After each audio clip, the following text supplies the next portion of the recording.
Hello everybody, Backyard Bullion here. Welcome back to our channel. Today we have a guest speaker in the form of Culture of Currency, a very talented content creator here on YouTube that produces really good, down-to-earth and insightful commentary on the world of gold and silver. And we're going to listen to some of that here today. Now, if you're a budding content creator and you'd like to be featured here on our channel to help grow your own YouTube channel, then please get in touch. My email is byb@backyardbullion.com. In the meantime, go over to Culture of Currency's channel and give him a sub. There's a link in the description box below. And sit back, relax, and enjoy the commentary from Culture of Currency.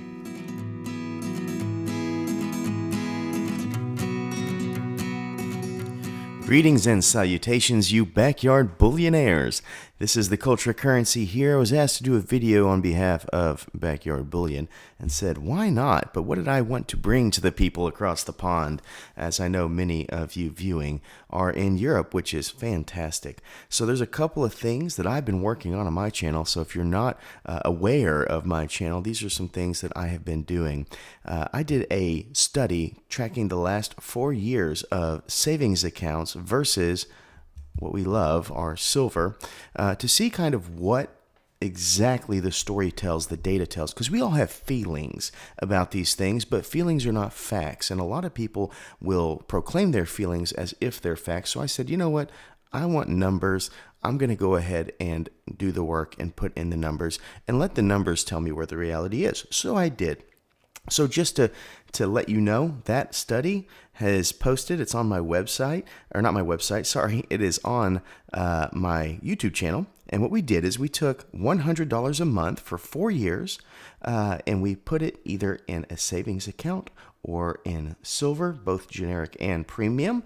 And we tracked that data over the years with a 1.5% interest rate, with a 2.5% interest rate in the banking accounts, and then obviously with tracking spot on average for those 4 years. And we have some data to tell you that you're going to want to know.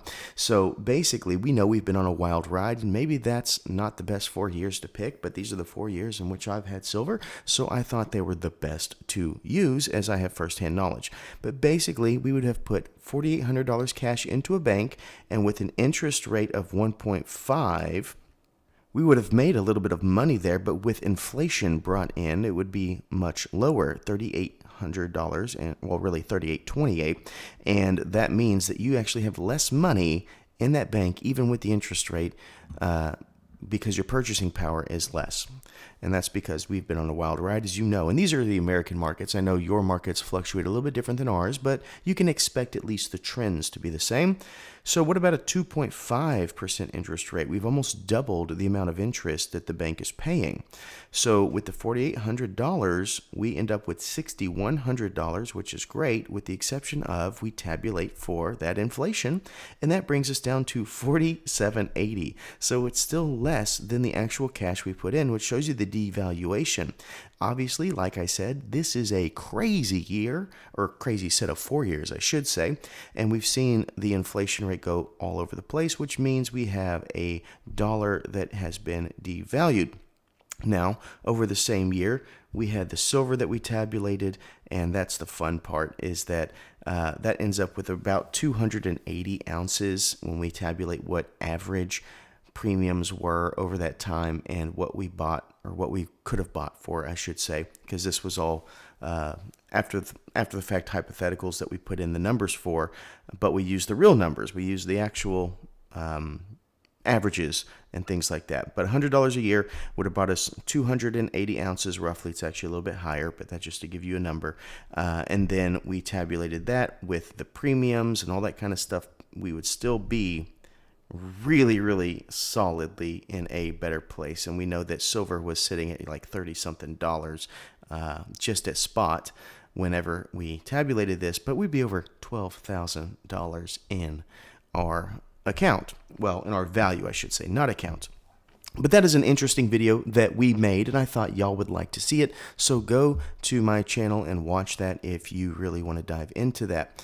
Another amazing thing we've been doing this year is, for the entire year, we've been buying silver for $100 a month, both generic like this and the premium stuff like, well, y'all know this one, the old lunar rat from the very own Royal Mint.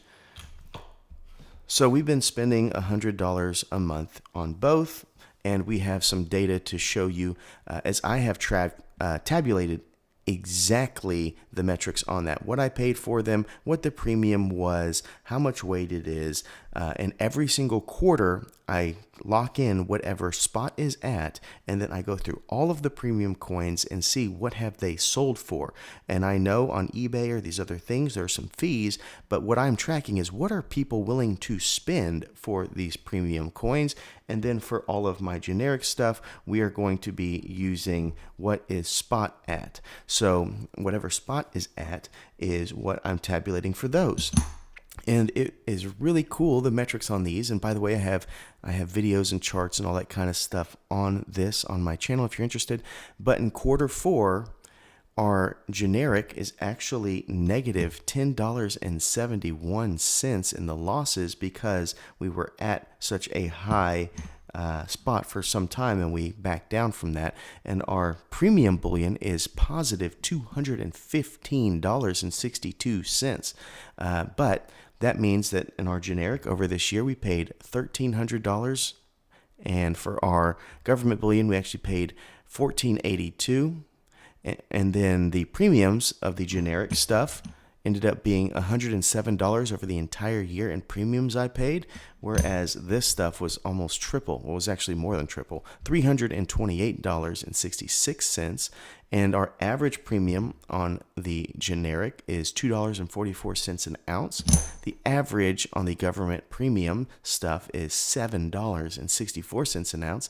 And we were able to get 43 ounces of this versus 41 ounces of that. So as you can see, we have quite a bit, and actually this is through January, so that's why it's over $1,200 because I already did my January order. But basically, that is where we're at. It is so interesting to see this data. But you can see all of that on my channel, Culture of Currency, if you want to look at the metrics for yourself and see kind of how I've tabulated everything, so on and so forth. But the last thing I want to talk to you about is value.